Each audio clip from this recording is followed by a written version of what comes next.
Bueno, ya saben, yo sé que hay mucha inquietud con la masterclass, ¿verdad? De mañana. Realmente el que habló de la masterclass fue el profesor Diego. Él va a tener una ponencia. Bueno, si me preguntan a mí, pues no, tú no puedes obligar a nadie a ir a un evento pago, pues, ¿no?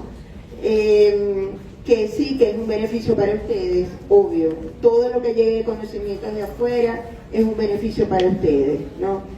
Si pueden ir, chévere. En un momento, igual que Diego, yo también tuve una ponencia, una masterclass con Tania en Medicina Tropical. Yo estimulé a los estudiantes con un punto en ese parcial, pero Diego no me ha comunicado nada. Si yo sé algo hoy, si él se comunica conmigo hoy, yo se lo hago saber a través de los delegados, ¿ok? Pero no se estresen tampoco, pues, o sea, que si ustedes mañana tienen trabajo, son foráneos, o simplemente no tienen los $5, o sea, no se estresen por eso, ¿ok? Bueno, yo, eso sí dije, ¿no? Me mandé a decir que ustedes tenían que estudiar generalidades de protozoarios, ¿no? Y basado en eso, vamos a comenzar. Igual, aquí vamos a dar algunos puntos que yo voy a aclarar de generalidades y les voy a decir qué es lo más importante. Igual, silencio, chicos, silencio, por favor.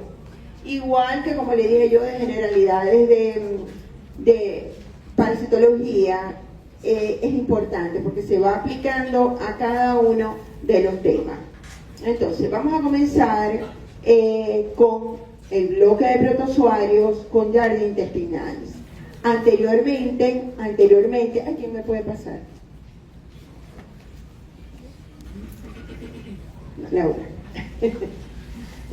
Anteriormente, ¿no? Hoy los textos viejos lo van a ver, lo van a leer como Giardia lamblia, pero actualmente es Giardia intestinal, pertenece al filo Sarcomastigófora. Acuérdense que yo les dije en generalidades, ¿verdad?, que esto que está aquí es la taxonomía, que no se lo tienen que saber exactamente todo, que yo les digo realmente qué es lo relevante. Que hay un agravante, ¿verdad?, que hasta ahora todos los parciales lo hacía yo, pero este parcial lo hizo el profesor Diego. De todas maneras, no creo que se salga del contexto que yo estoy dando, ¿verdad? Pero igual yo previamente voy a revisar ese parcial. Si yo veo algo diferente, yo se los hago saber, ¿ok? El género es Giardia, esto es como el nombre y el apellido, ¿verdad? Y la especie Giardia intestinalis. Pásame la siguiente. Ok, desde el punto de vista, ¿por qué es importante estudiarlo? Siempre tenemos que saber por qué. No porque está en el pensum de la carrera, etcétera. No. ¿Por qué es importante Giardia? Fíjense, es el flagelado. Flagelado, que significa que tiene un flagelo, que es un organelo dinámico permanente, ¿ok? Intestinal, diagnosticado con más frecuencia, o sea, que ustedes en el transcurso de su carrera les va a llegar mucha gente con un examen de ese que dice Giardia, quistes de Giardia, o sea, Giardia intestinalis, ¿verdad? Y como ustedes comienzan a estudiar medicina, ya creen que son médicos, entonces, bueno, entonces esto que les pongo aquí, que se puede conseguir en hombres, perros, gatos, etcétera, ¿qué significa? Que es una zoonosis, ¿verdad? ¿Y qué otra cosa significa? Que la especificidad parasitaria es Eurixeno, excelente. Pasó la siguiente. Ok. La distribución es mundial, realmente, ¿verdad? Pero ¿dónde es más frecuente? En nuestros países, en los trópicos, ¿verdad? ¿Y cuáles son los grupos de mayor riesgo? Los niños. ¿Ok? Entonces, grupo etario, niños. Eso, de repente, un caso clínico, lo que sea, lo que se les pregunta es esto, ¿ok? Grupo etario, niños. Y es una zoonosis. ¿Por qué dice viajeros? Bueno, porque definitivamente ya nosotros tenemos anticuerpos. ¿Okay? Pero alguien que venga de afuera, que está acostumbrado a otro tipo de agua, otro tipo de higiene, etcétera, no tiene anticuerpos, ¿verdad? Y por supuesto es más frecuente que le dé, es la diarrea, es una de las causas de diarrea del viajero. Pásame la siguiente. Ok, entonces cuando arrancamos con todos estos protozoarios, ¿verdad? Siempre hay algo que se llama formas evolutivas. ¿Ok? Todas las formas que van a pasar en ese ciclo evolutivo del parásito. Entonces, acá hay una forma vegetativa, que es la que se multiplica, que es la que causa patogenia, que es el trofozoito, y una forma, ¿verdad?, que es la forma de resistencia y la forma evolutiva infectante, que es el quiste. El único protozoario que tiene solamente una sola forma evolutiva, que es el trofozoito, es lo que va a dar la profesora, que son las tricomonas. ¿Ok?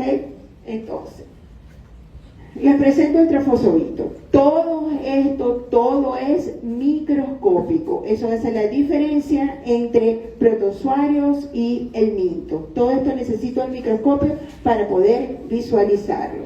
Entonces, a mí no me interesa cuánto mide. Tienen que saber que es microscópico, mide unas micras, ¿verdad? Pero ustedes se pueden aprender la micra para el examen y al día siguiente se les olvida. Aparte que ustedes no van a ser bioanalistas, ¿ok? Entonces, pero miren qué forma tiene forma piriforme, ¿verdad? Si yo lo pongo lateral, va a tener una cara plana y otra convexa, ¿verdad? Pero fíjense que les llama a ustedes la atención, que si yo trazo una línea en el medio es bastante simétrico, ¿no? Tiene esto que está aquí, son los flagelos, tiene 4 pares de flagelos, ¿verdad? Y lo que están en el centro, que son como unos lentes, es el disco suctorio. Con ese disco suctorio el protozoario se adhiere, ¿verdad? El trofozoito se adhiere a la mucosa del tubo digestivo, ¿ok? Incluso si ustedes hacen un estudio endoscópico, pueden ver la decapitación de las vellosidades intestinales y esos sellitos, ¿verdad?, microscópicos que son los que es el disco suctorio. Tiene adentro de esos lentes, ¿verdad?, que ese es el disco suctorio, hay 2 núcleos, ¿verdad?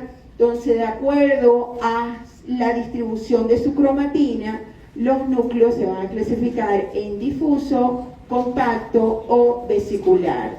Estos núcleos son vesiculares, ¿qué significa? Que la cromatina se dispone en la cara interna, regularmente en la cara interna de la membrana nuclear. ¿Okay? Entonces, y tiene una sonrisita, ¿verdad?, que está abajo, que son los cuerpos parabasales, ¿verdad? Los cuerpos parabasales simplemente es cromatina, ¿ok? Y ayuda en la identificación del trofozoito. Pásame la siguiente. Ok, esta es una vista de microscopía electrónica, ¿verdad? Que no es regular, obviamente, verlo, ¿verdad? Sino simplemente en laboratorios de investigación, pero es como para que vean, ¿verdad? Que yo les dije que había una cara convexa, ¿verdad? Y otra plana o ligeramente cóncava. Pásame la siguiente. El quiste. El quiste es la forma evolutiva infectante, es la forma de resistencia, pero que es ovalado, tiene una doble pared, por eso es resistente, ¿verdad? Y también es chiquito, ¿verdad? Necesito el microscopio, tiene micras y presenta de 2 a 4 núcleos. ¿Qué significa? Si son 2 núcleos es un quiste inmaduro, y si son 4 núcleos es un quiste maduro o tetranucleado, que es la forma evolutiva infectante. ¿Ok? Los núcleos son igualitos, son de tipo vesicular. Desaparece el disco suctorio, los flagelos se hacen intracitoplasmáticos. ¿Ok? Pásame la siguiente. Ok, bueno, ahí esta es una coloración, ¿verdad? Lo ven clarito, ¿verdad? Entonces simplemente no tiene colorante, sino es al fresco con solución salina. Pásame la siguiente. Bueno, aquí van a se ver así siempre, ¿verdad? Entonces, este es el trofozoito, este es el quiste. Y ese quiste es un quiste maduro. Me gusta más decir tetranucleado. Pero igual, es un quiste maduro. No, déjame anterior. Fíjense que ustedes que en el quiste desaparece, ¿verdad?, el disco suctorio y se hacen como ya estos flagelos no están libres sino se adentro. Pueden o no permanecer los cuerpos parabasales. Okay. Ciclo biológico. Entonces, ya del ciclo biológico, ¿qué sabemos? Sabemos que hay unos reservorios. Entonces, la especificidad parasitaria es eurixeno. Sabemos que es una zoonosis. Sabemos que la forma evolutiva infectante es el quiste tetranucleado. Entonces, quiste tetranucleado, vía de penetración oral pasiva. Entra por el tubo digestivo, ¿verdad? ¿Y qué pasa? En el tubo, una vez que llega al estómago, no pasa nada, ¿verdad? Es resistente a los ácidos del estómago, pero una vez que cae en duodeno, ese cambio de pH, la presencia de sales biliares hace, ¿verdad?, que esa pared se destruya y hay una eclosión o salida, ¿verdad?, y formación de trofozoitos. Si ese quiste tiene 4 núcleos, ¿cuántos trofozoitos se forman? 2 porque tiene 2 núcleos. Okay. Entonces se forman 2 núcleos. ¿Ok? Pásame la siguiente, que ahí sale. Ok. Entonces, vemos el quiste, ¿verdad? Es ingerido por vía oral pasiva, ¿verdad? Llega a intestino delgado, que es su hábitat, duodeno y yeyuno, ¿verdad? Ahí comienza una multiplicación, ¿verdad?, asexual de generalidades de protozoarios, una multiplicación asexual por división binaria. Generalmente los flagelados son por división binaria longitudinal. Entonces, ahí comienza la multiplicación. Esa multiplicación es muy rápida. Ellos se multiplican muy rápido y van pasando por el intestino delgado, multiplicándose. Pero empieza, intestino delgado, las heces son líquidas, ¿verdad? Pero ya en intestino grueso, esas heces van secándose, el ambiente se hace más árido. ¿Y qué pasa? Este trofozoito se va transformando en quiste, empieza a formarse la membrana, la membrana, el disco suctorio desaparece y los flagelos se hacen intracitoplasmáticos. Entonces, muchachos, sale por las heces. ¿Qué puede salir? Puede salir de todo. Pueden salir trofozoitos, pueden salir quistes maduros y pueden salir quistes inmaduros. ¿De qué dependerá eso? De la peristalsis. Si el paciente está con diarrea, el peristaltismo es aumentado, yo voy a ver más trofozoitos. Ahora, si el paciente es un portador crónico, tiene una infección, no una enfermedad, ¿verdad? Entonces, generalmente, yo voy a ver son quistes, ¿ok? Pero si ustedes le preguntan en el examen, en un caso clínico, en taller, en lo que sea, forma evolutiva diagnóstica, ustedes pueden decir cualquiera, al menos que le aclaren en el caso clínico que el paciente tiene diarrea. Y sin embargo, yo también puedo ver quistes, ¿ok? Entonces, mecanismo de transmisión, ¿cuál sería? Si se elimina por las heces es fecalismo. Vía penetración oral pasiva. Elimina por las heces, mecanismo de transmisión, fecalismo.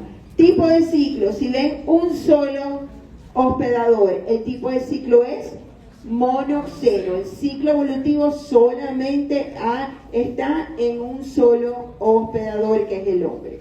Pásame la siguiente. Bueno, ahí está. Ok, entonces, repitamos.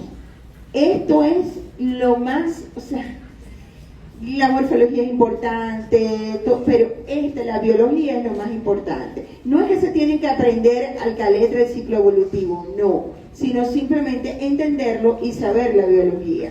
Vía de penetración oral pasiva, mecanismo de transmisión.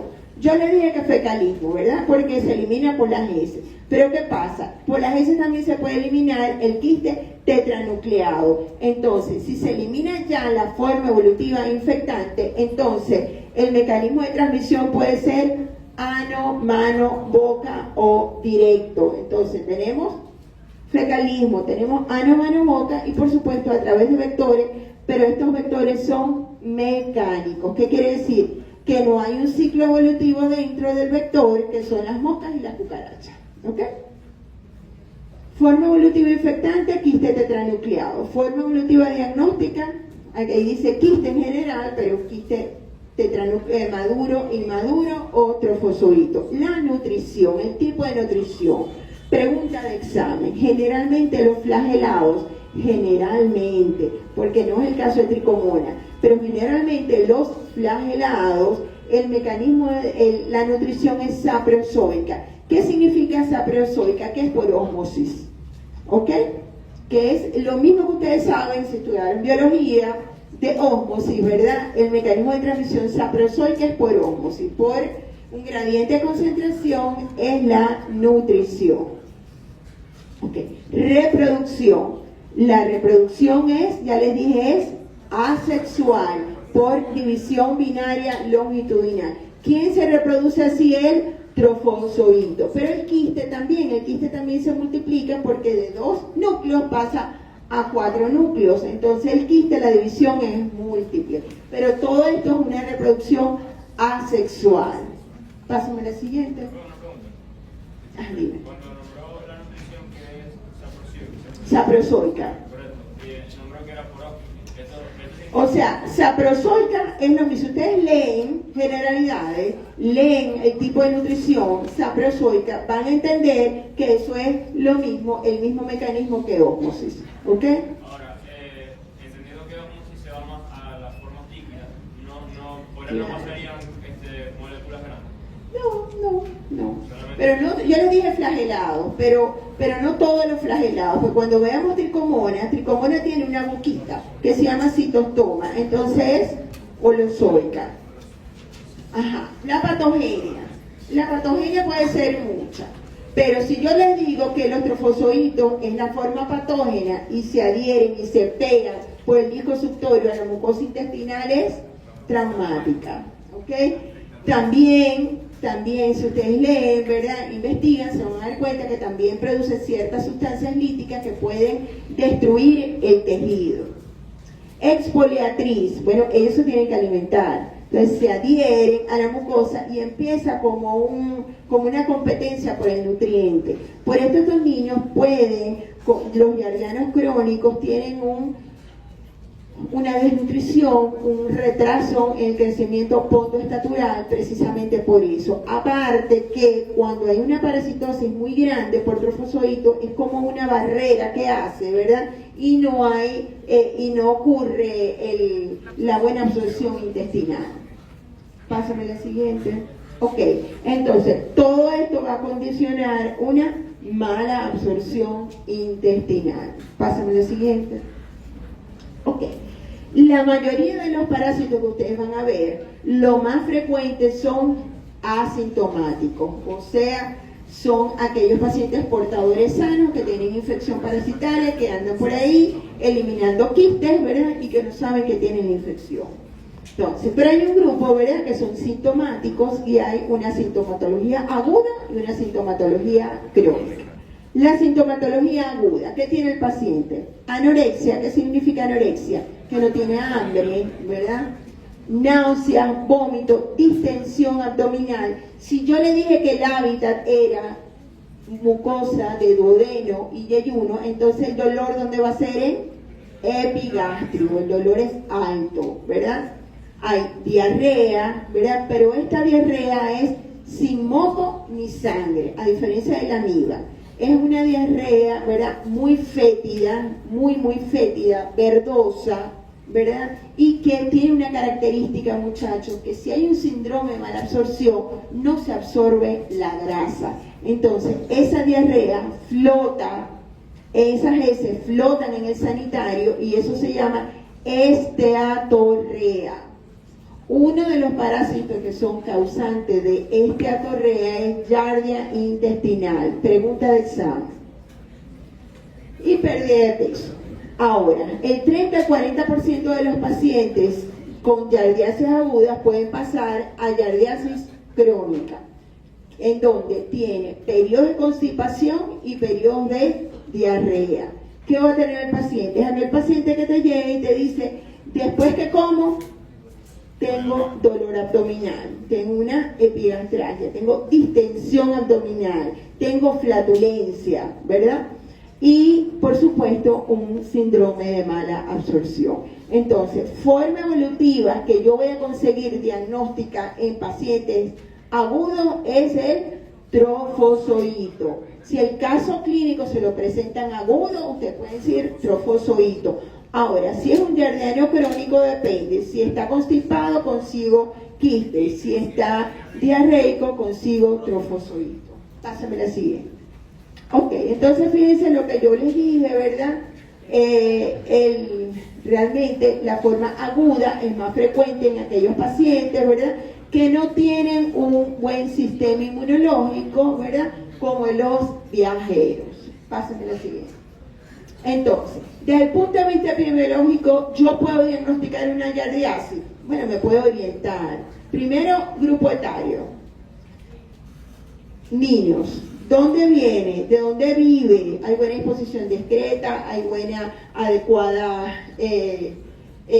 recogen la basura? O sea, depende de las condiciones sanitarias que tenga, agua potable, etcétera, ¿no? Aparte de eso, bueno, yo interrogo al paciente, cómo son las heces, qué pasa, hay una pérdida de peso, hay una pérdida del desarrollo, o sea, hay una alteración en el desarrollo pontoestatural, dónde es el dolor, todo eso te orienta. Pero definitivamente tengo que hacer un examen parasitológico. Entonces, y voy a hacer un examen parasitológico directo. Acuérdense que hay un examen parasitológico directo y uno indirecto. El directo, ¿verdad?, es la visualización directa de la forma evolutiva de la muestra que me lleva el paciente. Entonces, un examen de ese al fresco, que fue ese que vieron ustedes al principio, que se veía clarito, ¿no? Pero yo puedo, que es con solución salina, pero yo puedo colorearlo con coloraciones temporales y coloraciones permanentes. La coloración temporal, una de ellas es el Lugol, que es la que ven amarillita, ¿verdad? Y coloraciones permanentes como hematocilina férrica, Giemsa, que es la que ustedes ven moradita. Cuando vean algo moradito, eso es una coloración permanente. Técnicas de concentración, generalmente las técnicas de concentración se hacen cuando el médico te asegura que tiene una giardiasis y no sale en el laboratorio, entonces hacen una técnica de concentración y son heces constipadas, son heces duras, secas, ¿ok? Por supuesto, los exámenes inmunológicos te van a dar una mayor seguridad, ¿verdad? Si hago el examen inmunológico en ese, voy a estudiar son los antígenos, y si lo hago en sangre, estudio los anticuerpos. Y el método que se utiliza de rutina es ELISA. Biología molecular, si yo les pregunto en el examen que el PCR sí se utiliza en el diagnóstico de Giardia, eso es verdadero, pero no es el diagnóstico de rutina. ¿Okay? Porque yo de rutina no voy a hacer un paciente PCR, empezando que yo creo que la PCR ahorita no, en los laboratorios comunes y corrientes no se utiliza. Pásame la siguiente. Ok, esto es más o menos lo mismo que yo les dije. Esto que está aquí, examen del jugo duodenal y biopsia intestinal, ¿cuándo se utiliza? En aquellos niños que los exámenes de ese son negativos, incluso se hacen seriados en días alternos, ¿verdad? Y el niño sigue con dolor, pérdida de peso, lo llevan al gastro, el gastro le hace una gastrocolonoscopia. Y en esta gastroscopia hace un aspirado del jugo duodenal y pueden hacer una biopsia intestinal donde se ven los trofozoitos adheridos a la mucosa intestinal y donde se ve esa imagen que les dije yo en anillo de sello, ¿verdad? En donde los discos suctorios decapitan las vellosidades intestinales. Ok, esto es solución salina, ¿verdad? Clarito. Pasen Siguiente, solución salina. Y esto amarillito es Lugol. Es una coloración permanente, temporal. Esto es permanente, hematocilina férrica. Pásame la siguiente. Esto ya es anatomía patológica. Esto es una biopsia. Pásame la siguiente. ¿Cómo voy a prevenir yo la enfermedad? Todo, muchachos, todo. Utilicen su inteligencia, porque esto les parece papaya, pero cuando estudien 15, entonces no van a saber, ¿no? Pero todo lo que se elimina por las S, todo cuyo mecanismo de transmisión es fecalismo, estos son los mismos, si les pido una medida profiláctica puede ser cualquiera de estas. Agua potable, hervir el agua, adecuada disposición de excretas, lavarse las manos, cuando manipulen alimentos, después de ir al baño. Y por supuesto, bueno, ¿dónde es más frecuente todo esto? En estos sitios. ¿Por qué? Porque no hay una adecuada disposición de excreta. Entonces, quiero que acuérdense de aquí, ¿verdad? Que tienen que recordar, ¿verdad? La biología, ¿verdad? Acuérdense el tipo de núcleo, de morfología, cuál es el tipo de núcleo, los flagelos, el tipo de nutrición, el tipo de reproducción, que es grupo etario niños, la esteatorrea es característico de giardia intestinal porque el hábitat es intestino delgado. Todas esas cositas ustedes las van anotando como en un cuadrito para que ustedes después estudien. Hay unos cuadros por ahí que siempre están rodando, ¿no? Pero actualícenlo. Bueno, muchachos, entonces ahora vamos a continuar con la doctora.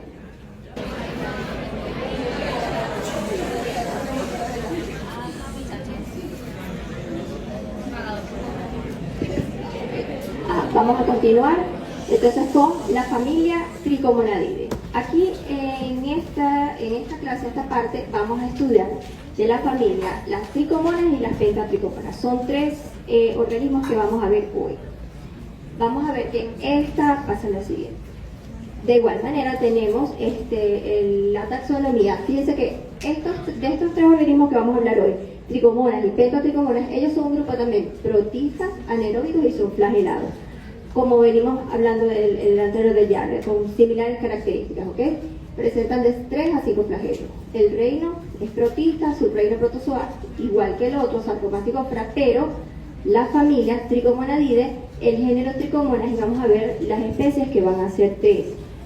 Tenemos a Trichomonas vaginalis, Trichomonas tenax y la Pentatrichomonas hominis, de esas 3. Vamos a comenzar con las características generales, o sea, lo que tienen ellas en común, ¿ok? Van a ser, la presencia de flagelos es lo primordial, porque precisamente son flagelados los que estamos viendo ahorita.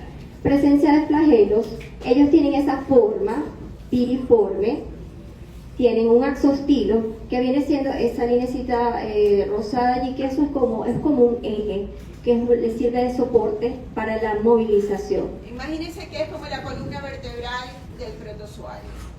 Eso, exactamente. Tienen un núcleo, una membrana ondulante, que es esa que ven allá, y esta también tiene la boca o citostoma, y también generalmente el ciclo evolutivo, lo que habíamos dicho la doctora, que a lo largo de su ciclo evolutivo de este microorganismo es trofozoito, es decir, que en este es más sencillo porque la forma infectante y la forma diagnóstica es la misma, es el trofozoito, y no se va a complicar mucho.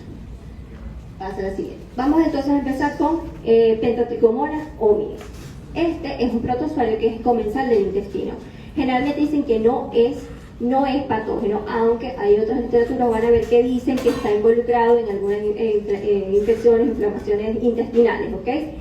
Se va a ver con frecuencia en lo que son países tropicales, subtropicales. El tamaño, todos los que vamos a ver ahorita son en micras, son microscópicos.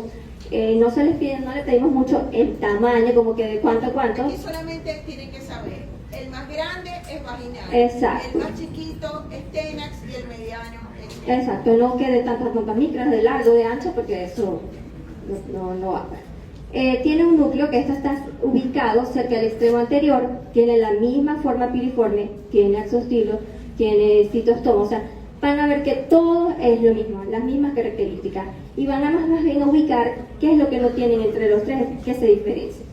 Este tiene 5 flagelos anteriores y que termina y tiene un flagelo recurrente, ¿okay? Que termina en borde libre, y la membrana ondulante se va a extender hasta su extremo posterior. ¿Dónde va a habitar este microorganismo? El intestino delgado, el intestino grueso. La reproducción es la misma por división binaria. La alimentación ya no va a ser saprozoica, sino holozoica, que toma los nutrientes, entonces los sintetiza exactamente. Y el mecanismo de transmisión, fecalismo, ano, mano, boca, por vía digestiva, de la misma manera. Entra por vía digestiva, es el mismo mecanismo casi parecido que ya los intestinales. Y su ciclo evolutivo va a ser monoxeno. ¿Cómo se vamos a diagnosticar este? El parasitológico directo, el examen de heces al fresco, con las mismas puede ser con coloraciones de Jensa, o también en algunos casos que indirecto va a ser cultivando. Un examen de heces cultivándolo puede ser en cultivo tipo Diamond, en agar, en sangre, en anaerobiosis, para observar el crecimiento de la pentatricomona. Este es un cosmopolita, este lo vamos a ver en todas partes del mundo, generalmente la fuente de infección es el hombre, pero también se ha visto que puede verse en gatos, en perros, en monos, o sea que van a actuar como reservorio, y que en este caso va a tener un vector que van a ser las moscas, y es generalmente resistente al cloro, este microorganismo. Entonces, en las medidas profilácticas, las mismas son disposición de agua potable, el tapar la basura, el buen manejo de gasas de la basura, disposición discreta, la educación sanitaria, el enseñar a las personas, para prevenir este microorganismo. La siguiente, vamos con Déjame aclarar algo aquí, ¿no? Algo que preguntan en el examen, por eso se los voy a decir, ¿no? La morfología. Ustedes tienen que hacer un cuadro de los tres y aclarar la morfología. Entonces, analicen, ¿no? Tienen que utilizar inteligencia emocional, ¿no? Mire, esta Pentatrichomonas hominis, pásame la anterior, ¿no? Desde el punto de vista morfológico, penta, que significa 5, entonces son 5 flagelos anteriores. Uno recurrente, ¿verdad? Recurrente, que significa que se devuelve, ¿verdad? ¿Qué otra cosa tiene? ¿Qué otra cosa ven ustedes aquí? Una membrana ondulante. Característicamente esta membrana ondulante ¿llega o no llega al extremo posterior? Llega al extremo posterior y tiene un flagelo libre.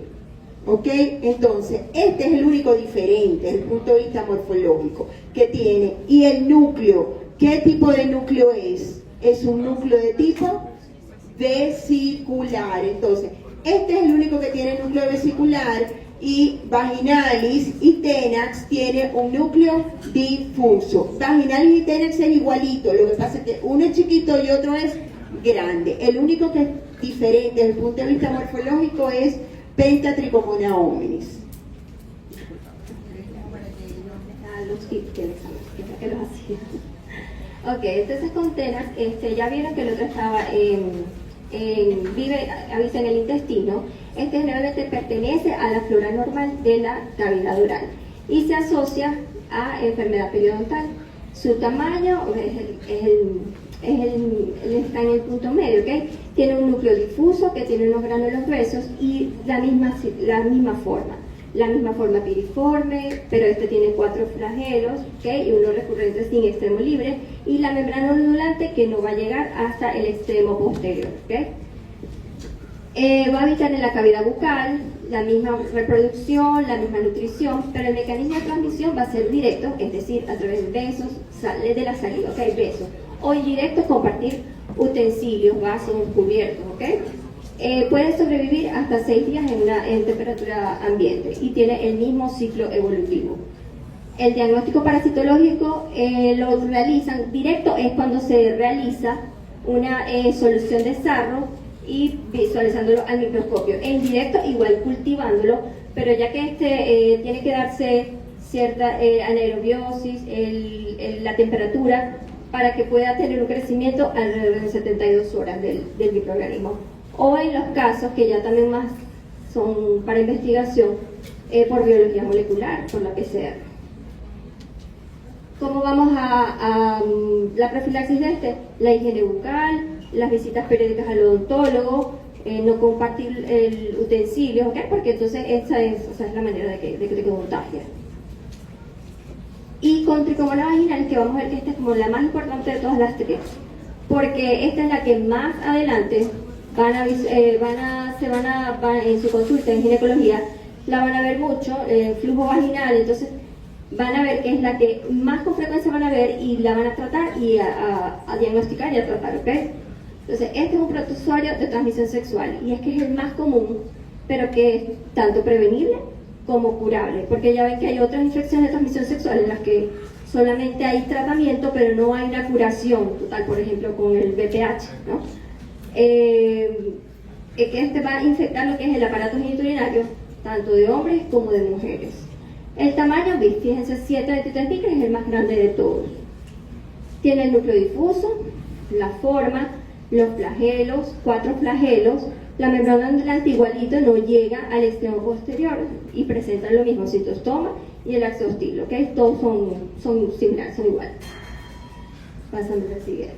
¿Dónde va a habitar? Generalmente en la vagina, pero también, o en el aparato genitourinario de hombres o mujeres también se puede encontrar en la próstata, en las vesículas seminales, epidídimo, en el hombre, ¿ok? La misma reproducción y la misma nutrición. Y el mecanismo va a ser directo al tener relaciones sexuales sin preservativo con una pareja que tenga tricomoniasis. También existe la transmisión perinatal o indirecto a través de superficie, de contacto con superficies fómitas que presenten el parásito. Y su ciclo evolutivo es monoxeno. Fíjense que él se encuentra, su etapa, tanto la forma infectante como la diagnóstica, que es la misma, se encuentra en lo que es la secreción en orina de vagina o próstata. Entonces se contagia mediante la relación sexual, el paso del microorganismo, y entonces es cuando la manera de contraerlo. Ok. Aquí vemos la misma reproducción. Fíjense que hay ciertas características en las que puede verse alterado, o sea, puede afectar a tricomonas vaginales, como pueden ser las temperaturas altas, más de 40 grados, la desecación, la luz solar, y puede sobrevivir hasta 5 días a temperaturas bajo cero. Y en orina puede sobrevivir hasta 24 horas. ¿Qué factores predisponen a que se contagie que haya tricomonas vaginales?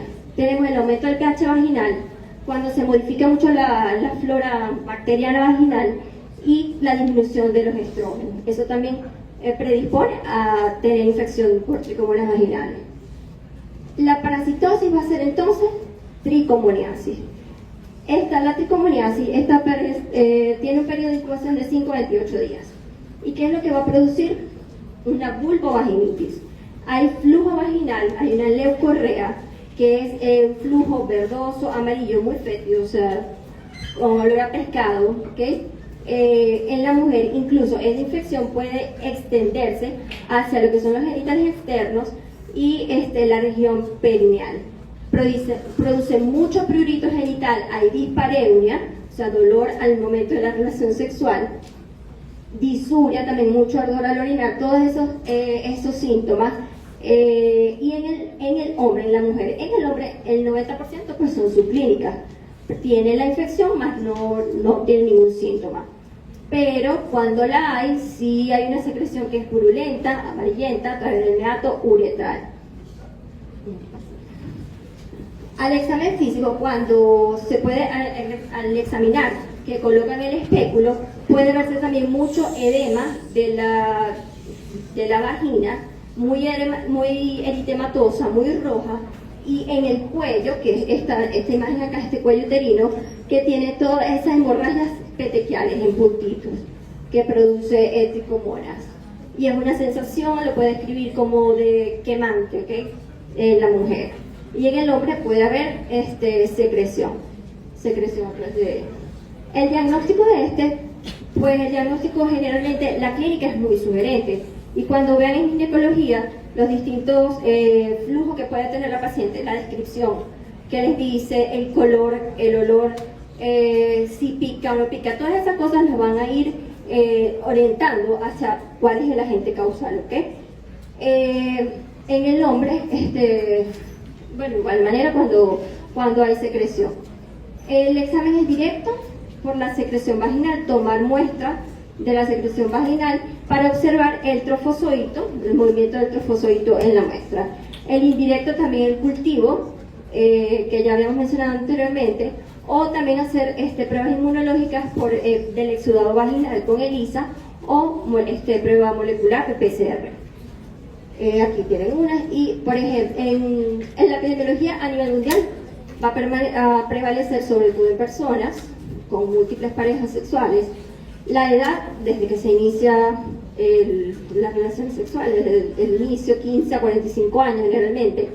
Ya saben que el 90% de los hombres es asintomático, y también es importante esto, que hay un 30% que se asocia a otras infecciones de transmisión sexual. Entonces, cuando se encuentran tricomonas vaginales es bueno, es importante buscar otro tipo de infecciones de transmisión que puedan estar ocurriendo, como sífilis o como VIH. También se hace, es importante esto en la mujer embarazada, que en la mujer embarazada con presencia de flujo vaginal, ya sea por tricomonas, es importante el tratamiento de esta, ya que puede conducir a que haya una ruptura prematura de membranas o se dé un parto pretérmino, ¿ok? Y que las infecciones, y en el hombre también se puede ver hay casos que se asocia a esterilidad temporal, ¿ok? Estas infecciones de transmisión recurrente. Cuando hay estas infecciones repetidas, por ejemplo, no hay inmunidad. Ya dije que esta es curable, porque generalmente hay tratamiento, lo tomas y te cura, pero pues eso no te da inmunidad que te puedas volver a contagiar, ¿ok? La profilaxis, el tratamiento va a ser para ambos, para la pareja, ¿ok? Con metronidazol o tinidazol, pero eso es sencillo, eso siempre lo pueden colocar a la mujer y al hombre tomado, ¿ok? Es sencillo, siempre se da así. La educación sexual, el siempre estar educando, informar a través del el uso, la importancia del uso del preservativo, ¿ok? Del uso sistémico del preservativo para evitar esta y otras infecciones de transmisión sexual. El aseo de los artículos de baño, también lo que es compartir toallas o ropa interior, el uso también de ropa interior de algodón es importante, ¿ok? Para evitar esto. Entonces aquí hay un cuadrito, como decía la doctora, ¿ok? Donde están las formas, básicamente, donde su hábitat, ya saben que vaginalis es aparato genitourinario, tenax es en la boca y hominis, ventotricomona, en el intestino delgado y grueso. Tienen la misma forma, los flagelos, solo que aquí tiene 5 flagelos, y ya saben, uno recurrente que termina en borde libre, las membranas ondulantes que prácticamente son incompletas, y la membrana del hominis llega hasta el extremo posterior. Lo mismo presenta citostoma, actostilo, bueno, el núcleo que es vesicular aquí en esto y es difuso en los otros, el mismo tipo de ciclo, y la transmisión también es diferente, sexual en tricomonas vaginales, en tenas por contacto con saliva, y la del hominis por fecalismo. Pero este es bastante sencillo porque tiene todas las mismas características, solo que difieren en una que otra. ¿Ok? Bueno, eso es déjame decirles algo, ¿no? Este cuadrito, tómale foto, ¿no? Es básicamente lo que ustedes tienen que saber, ¿no? Silencio, chicos. Básicamente lo que ustedes tienen que saber. Acuérdense que este no es simétrico, a diferencia que hablamos de Giardia, que era simétrico. Tiene más o menos la misma forma piriforme. Aquí la nutrición no es saprozoica, sino es holozoica. La misma forma evolutiva infectante es la misma forma evolutiva diagnóstica, el trofozoito, ¿ok? Esto que habló la profesora ya, ¿verdad? Lo de los penta 5, los otros son 4, ¿verdad? Quiero que cuando hablamos de Tenax, ¿por qué lo estudiamos? Bueno, si no es patógeno. Tenax no es patógeno, pero está en bocas, no en todo tipo de bocas, sino en aquellas bocas que tienen caries, que tienen abscesos periamigdalares, que tienen monilias, aftas, etc. No es que produce eso, sino es que se van a conseguir ese tipo de bocas que no tienen aseo bucal, ¿ok? Pentatrichomona hominis, en el examen les preguntan si es o no, cuál de los siguientes parásitos tiene una controversia, si es o no patógeno, es Pentatrichomona hominis, es uno de ellos, y Blastocystis hominis también. Sin embargo, Blastocystis hominis, que vamos a ver la clase que viene, sí se piensa que ya es más, la balanza va para lo patógeno que para lo no patógeno, ¿no? En cuanto a Trichomonas vaginalis, en el diagnóstico, ¿verdad? ¿Qué le van a decir ustedes al paciente? El paciente no puede hacerse una ducha vaginal previo a la toma de muestra, ¿ok? Colocan un espéculo, ¿verdad? Y no debería de hacerse un aseo genital, porque si no, no voy a ver la leucorrea. Y ustedes aquí no van a hablar de flujo, sino hablen de leucorrea. La leucorrea y el cuello característico se llama cuello en frambuesa, ¿verdad? Porque vieron que estaba lleno como de petequias, ¿no? Entonces agarran la muestra, ¿verdad?, del fondo del saco, y esa es la muestra que ustedes ahí es donde van a ver el trofozoito, ¿ok? En cuanto a Tenax, ¿verdad?, es la muestra, hacen un raspado del sarro dental, hacen un raspado del sarro dental, y ese es el que van a colocar en la lámina, ¿verdad?, porta objeto, y ahí colocan solución salina, lo colorean y lo van a observar, ¿ok? Entonces, Trichomonas vaginalis, ¿qué tienen que hacer? ¿Qué es lo que pasa? Que el hombre es asintomático en la mayoría de los casos. Entonces, tienen que tratar a la pareja, porque de nada vale que ustedes traten a la mujer, el hombre seguro que está parasitado también, entonces tienen que tratar a la pareja, si no se contamina.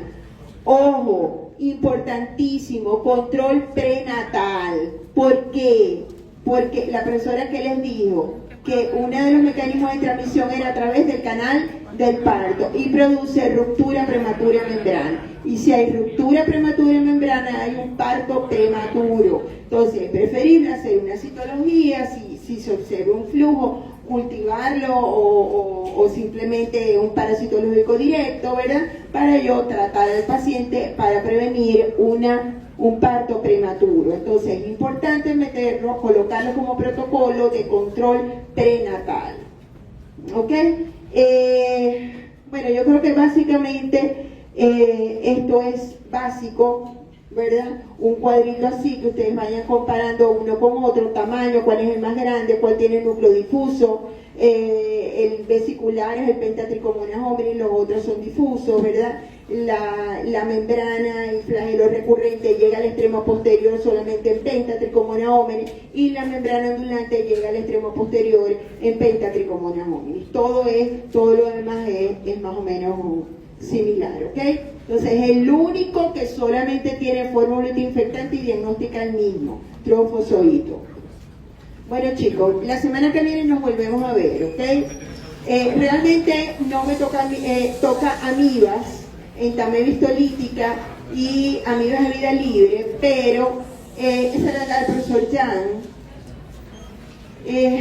Pero yo tengo un viaje el 14 de diciembre a España, y como todos sabrán la situación, ¿verdad? Entonces no sé realmente qué va a hacer la aerolínea. De repente me tiran, me dicen, bueno, te puedes ir el 10 o el 8. Entonces yo prefiero darles la clase la semana que viene, para que no se retrasen en nada. Entonces la semana que viene vamos a tener coccidios intestinales que voy a dar yo, y Blastocystis hominis que va a dar la profesora María Eugenia, ¿ok?